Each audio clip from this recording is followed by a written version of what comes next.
我今日介紹呢一間綠茶餐廳呢，就係位於沙田大圍嘅圍坊。如果你哋搭地鐵嚟呢，只要喺大圍站嘅 H 出口呢，就可以嚟到㗎喇。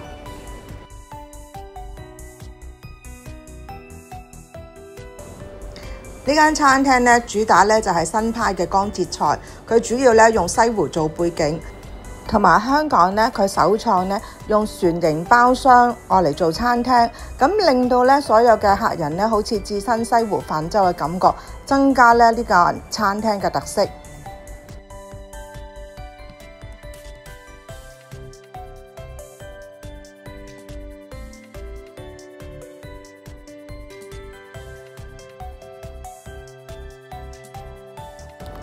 呢間餐廳呢就非常之舒適。同埋咧，佢好古風嘅裝飾啦，同埋好典雅，同埋配襯好多古箏嘅音樂咧，令到你好似置身江南咁樣。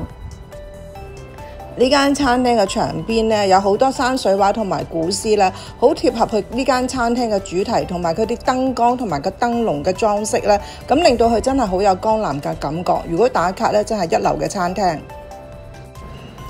我之前咧就去過深圳福田 Coco Park 呢間綠茶餐廳，但係都冇呢間咁靚。呢一間咧就比較寬敞啦、大啦、有主題啦。咁深圳嗰間咧就比較細啦，呢間咧就比較靚同埋寬敞好多，但係價錢咧就貴啲咯。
而家介紹呢一個呢，就係齊菜碎肉千張包，呢一個都係江南嘅代表菜嚟嘅。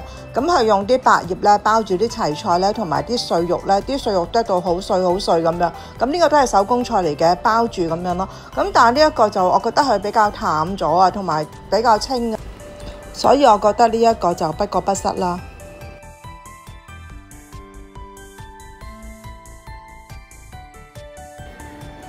呢一個呢係雞絲三色涼麵，咁佢採用呢個係四川嘅麻辣汁，同埋呢佢個麵呢煙煙韌韌呢，口感非常之好啊！咁同埋呢一個醬汁呢，佢調得唔會酸唔會甜唔會辣，即係樣樣都啱啱好，少少微辣，呢個好好食啊！呢個我係推介嘅。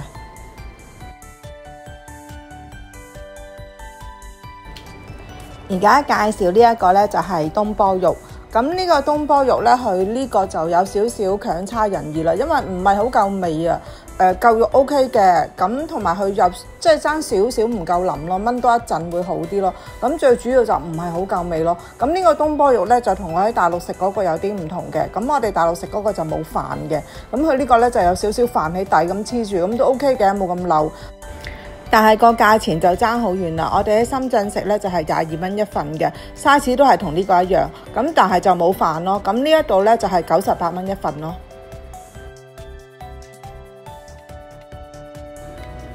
呢隻係龍井烤雞。咁佢用一啲比較細隻嘅雞㗎，咁呢隻雞都烤得唔錯，啲肉都好味嘅。咁同埋佢首先咧就成個盤咁拎出嚟啦，俾你影相啦。咁影完相咧，咁佢哋就好貼心嘅，就幫你剪開晒，咁再拎翻嚟俾你食咁樣咯。咁但係呢隻雞咧雖然係唔錯，但係龍井味咧我就唔覺得好出啦。同埋呢隻雞咧喺香港食咧就係138蚊，但係如果喺大陸食咧就係58蚊。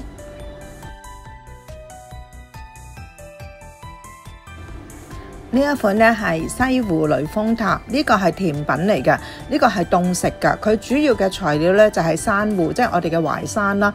咁同埋新鮮嘅牛奶做嘅，佢嘅口感咧就類似布甸咁樣。咁佢咧就甜而不膩啦，呢一個係做得好好嘅。咁佢係偏向自然健康嘅甜品啦，呢個係推介嘅，好好食。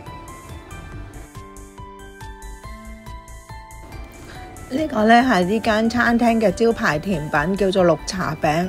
佢主要成分咧就係用糯米粉同埋綠茶粉嚟做嘅。呢個係外脆內軟啦，佢仲要喺面咧滲啲白芝麻咧，又有芝麻嘅香味啦，又香脆啦。咁裏邊又軟腍腍啦，甜度又適中啦。呢個真係非常好食啊！咁以前呢啲餡咧就係用豆沙餡嘅，咁呢一間咧就係改良咗，佢用栗子同埋呢個芋泥餡。咁甜度啱啱好，呢一個係非常好食，呢一個係推介嘅。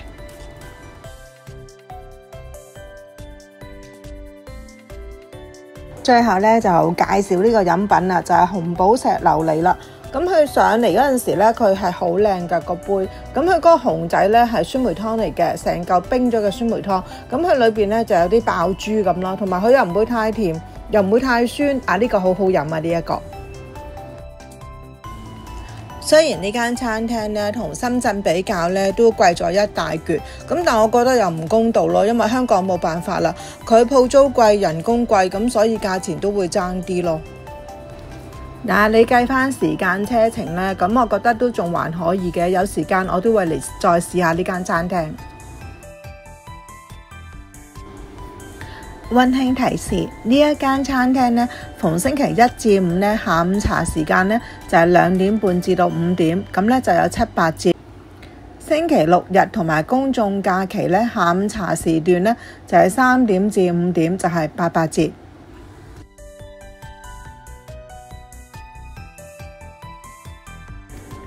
多謝各位收睇我嘅寶寶食玩樂頻道。如果鍾意我嘅頻道嘅，就幫我訂閱、點讚同分享啦。我哋下條片見，拜拜。